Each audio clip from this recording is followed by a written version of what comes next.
hear dark, otherworldly tales being spun. So I want to know if you are seeing this too. How many of you can name a recent television show that you've been watching that's dystopian? Just shout them out. House of Cards. Homeland. Just shout them. Psychopaths. Right? Okay, so what about films? Did you know that Fahrenheit 451 is about to come out again? Any dystopian films you've seen? Annihilation. Ooh. Darkest Minds, Ready Player One. There's also a podcast called Drinks in Dystopia, because you have to drink while you're listening to dystopian tales. And there are novels. Any novels out there that you've been reading recently? Year One, Red Clocks, The Wolves of Winter, Handmaid's Tale, just bringing that old one back. So my 7th grader started her school year in a dystopian novel class. Right? When did they start teaching dystopian literature to 7th graders, I wondered. And I've kind of been, because I kept seeing it, I've been wondering if maybe it's just easier to live in the world of dystopian fantasy rather than living in the world of dystopian reality that we are in. And these days, the other day I had this thought, I find myself wishing that we could simply fight Voldemort and all we had to do was find the Horcruxes to defeat him, because I feel like we would get that down. This feels harder. Maybe we are watching and reading and listening so that we can seek the inner spiritual tools necessary for dealing with our current reality. So given all of this, I wasn't surprised to discover that this summer a children's novel called A Skinful of Shadows. Really think about that as a phrase, a skin full of shadows. It is a book set in a time of English Civil War, roughly 400 years ago when there was an English Civil War, as royalists and republicans, aristocrats and laborers vie for power in England. I expected Oliver Cromwell to walk onto the scene at any moment, but alas, he didn't.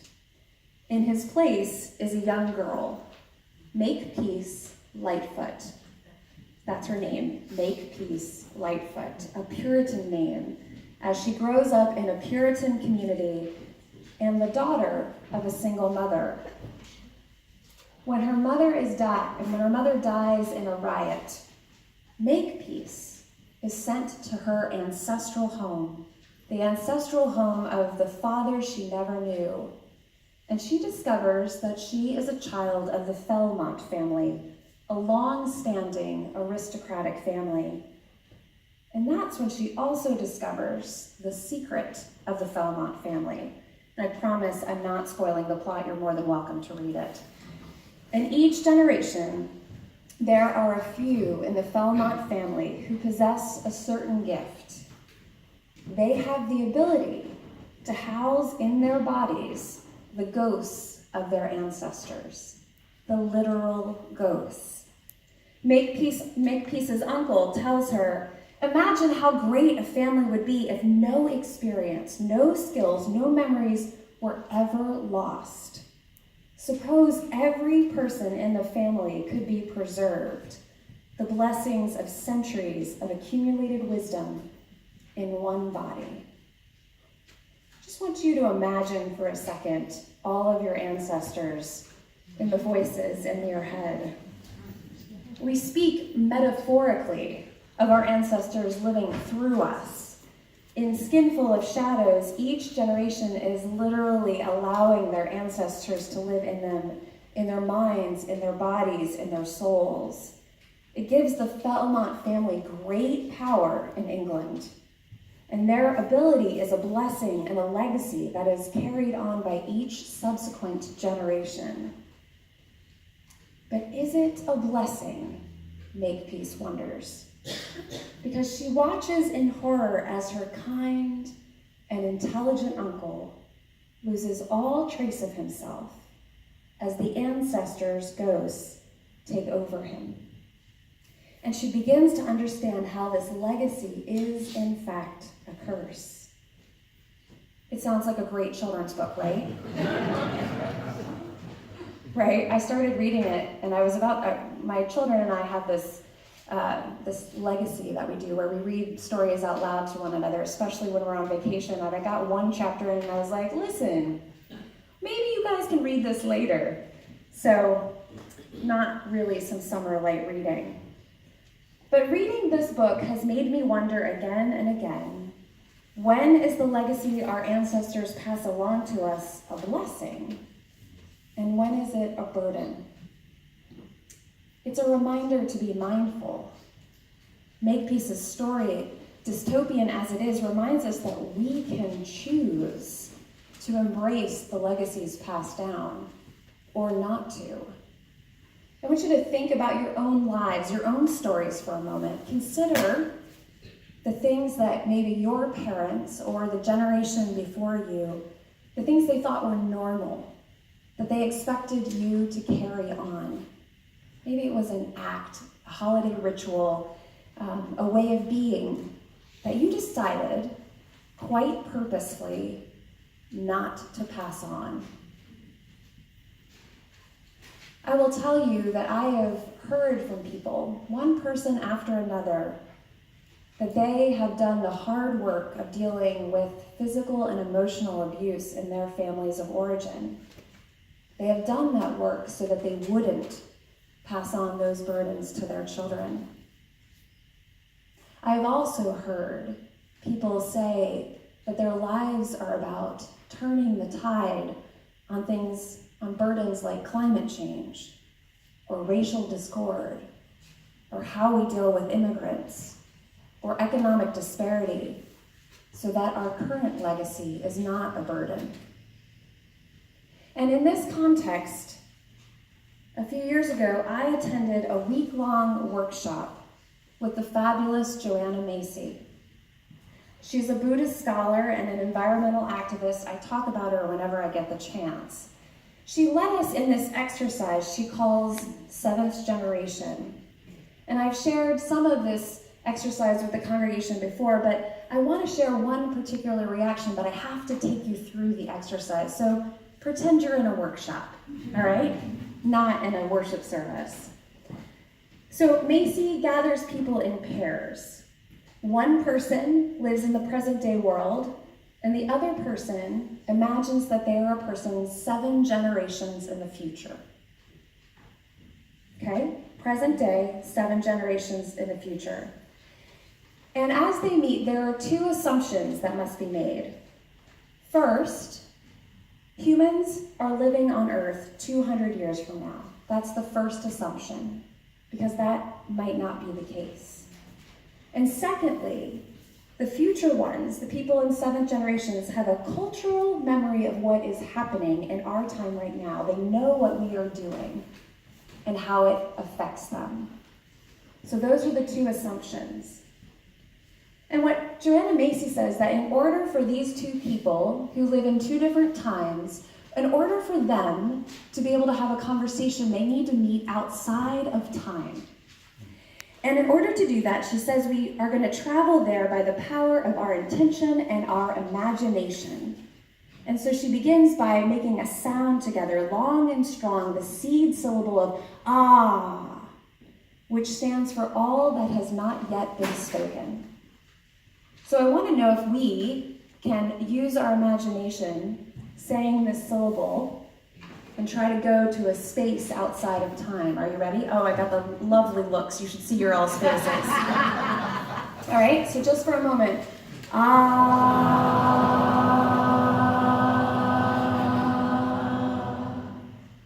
So now we are at a point outside of time. I want you to imagine yourselves as a person of present day.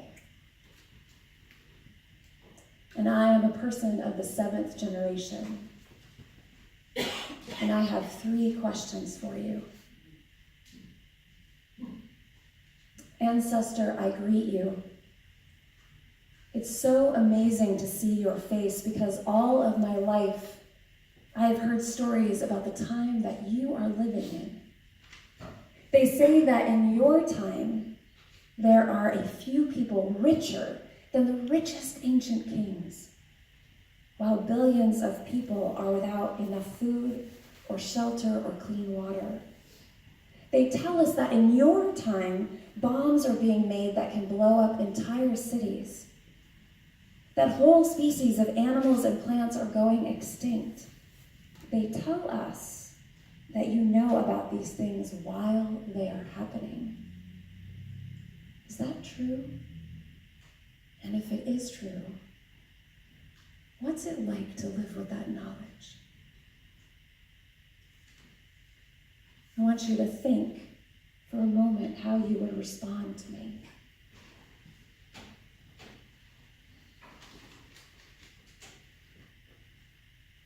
Ancestor, I greet you. We know you did not.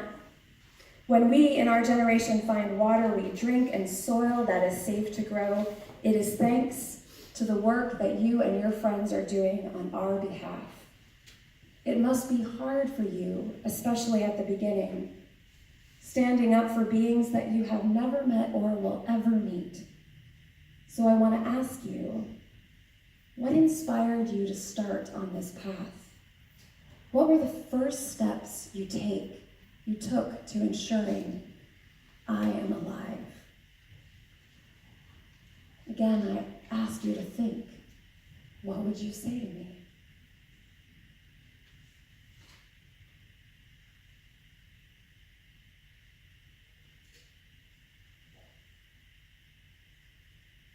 Ancestor, I greet you. We know you did not stop with those first steps. There are stories and songs about what you and your friends are doing to leave us in a livable world. There are stories and songs about you. What they don't tell us, and what I'd really like to know, is where you find the strength to do this. Where do you find the power to keep on going for the sake of life, of all of life, despite all the obstacles and all the discouragements that you get every day? Where do you find your strength? Where do you find your power? How would you respond?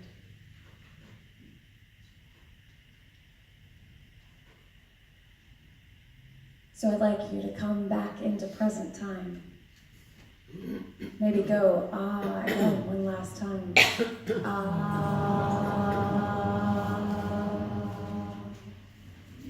I have to tell you that it's a little bit hokey when you do it, but it's super powerful.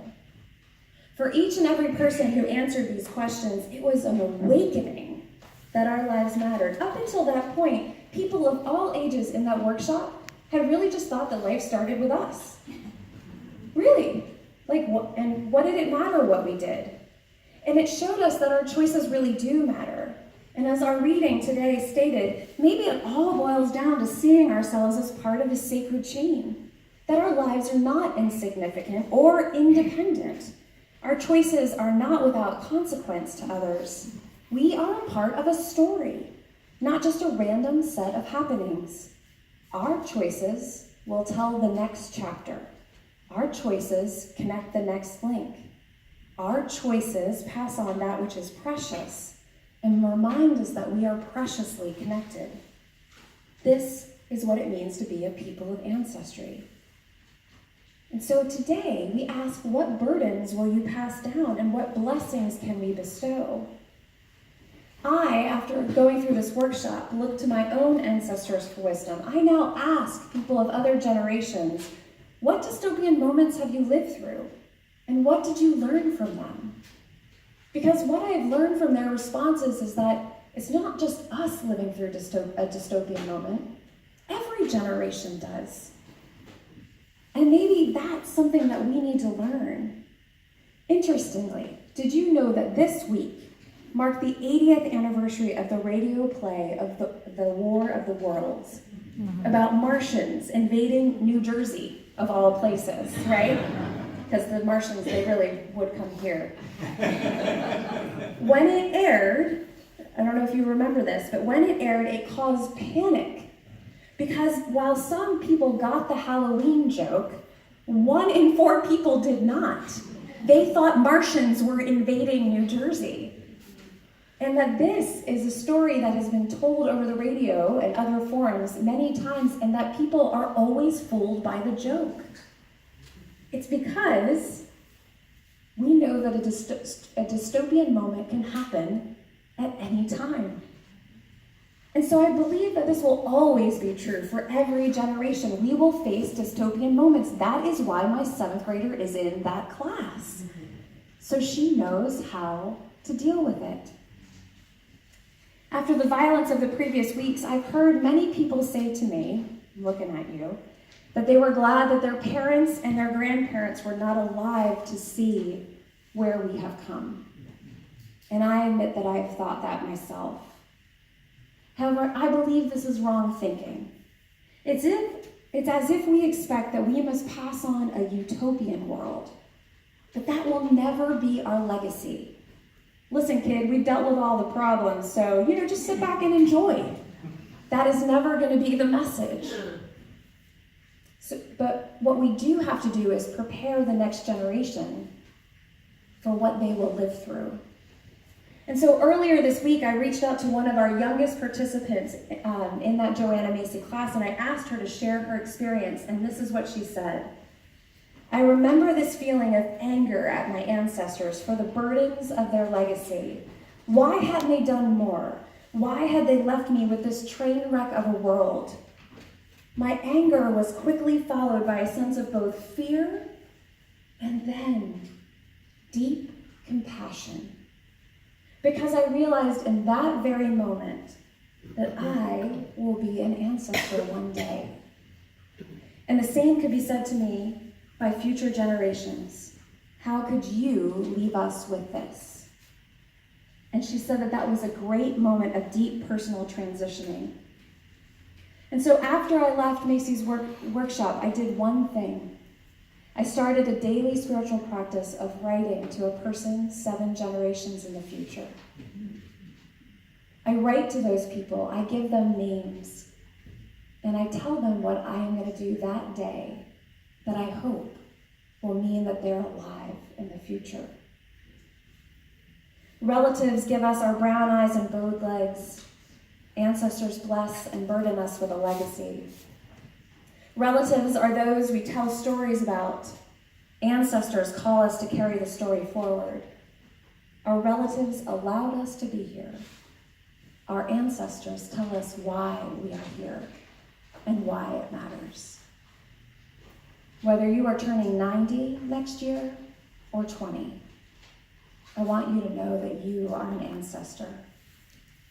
And so may our story, may our practices, may our very lives tell those who come after us why we are here and why we matter. Amen. Amen.